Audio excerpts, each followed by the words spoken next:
Hi, அனைவருக்கும் வணக்கம். எல்லோரும் எப்படி இருக்கீங்க? நல்லா இருக்கீங்களா? நம்ம குரூப்பில் இன்றைக்கி என்ன சொல்ல வரோன்னா, நாம் நினைத்தபடி நடந்துன்னா அது இறைவனுடைய செயல். நம்ம நினைத்தது நடக்காமல் போச்சுனாலும் அது இறைவனுடைய செயல்.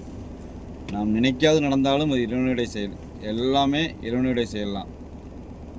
அதனால் இதை யாருமே உணர்வது கிடையாது. உணர்ந்தவங்கள் தெய்வத்து மேலே கோவப்படுறதும் கிடையாது, வருத்தப்படுறதும் கிடையாது. நான் என்ன சொல்ல வரேன்னா, ஸ்கூலில் படிக்கும்போது பக்கத்தில் இருக்கவன் நல்லா படிக்க மாட்டான், நம்ம நல்லா படிப்போம். நம்ம ஃபஸ்ட் ரேங்க் நம்மளால் வாங்க முடியாது, ஆனால் அவன் நல்லா ஃபஸ்ட் ரேங்க் எடுப்பான். எதுக்குடான்னு பார்த்தா அதுவும் இறைவனுடைய செயல் தான். நம்ம ஸ்போர்ட்ஸில் நல்லா இருப்போம், பக்கத்தில் இருக்க பையன் ஸ்போர்ட்ஸில் நல்லா இருக்க மாட்டான், அவன் ஃபஸ்ட்டு ப்ரைஸ் வாங்குவான், நம்மளால் வாங்க முடியாது. எல்லாமே அது ஒரு இறைவனுடைய செயல். எல்லாமே அவன் விதியை பொறுத்து அமையும். அதனால் யாருமே எதுக்கும் கவலைப்படக்கூடாது. எல்லாமே டேக் இட் ஈஸி பாலிசி மாதிரி கடந்துட்டு போயிட்டே இருக்கும். எந்த ஒரு விஷயமா இருந்தாலும் கடந்து போகும். அதனால் எதை நினச்சி நம்ம வருத்தப்படவே கூடாது. நினைப்பதெல்லாம் நடந்துவிட்டால் தெய்வம் ஏதும் இல்லை, நடந்ததை நினைத்திருந்தால் நெஞ்சில் அமைதி இல்லை என்று கண்ணதாசன் அன்றைக்கே பாடல் வரிகளை கூறியிருக்காரு.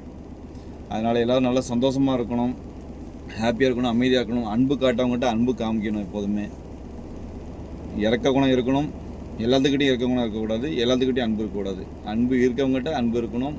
நம்ம அதை புரிஞ்சு வச்சுக்கணும். யார் நம்ம மேலே அன்பு காமிக்கா, நம்ம மேலே யார் அன்பு காமிக்கிற மாதிரி நம்மளை குழிப்பறிக்கா, எல்லாத்தையும் தெரிஞ்சுக்கணும். சரியா? தெரிஞ்சுக்கிட்டு அதைப்படி நடக்கணும், நல்லபடியாக இருக்கணும். எல்லாம் நல்லா இருங்க. வாழ்த்துக்கள். வாழ்க வளமுடன். வணக்கம்.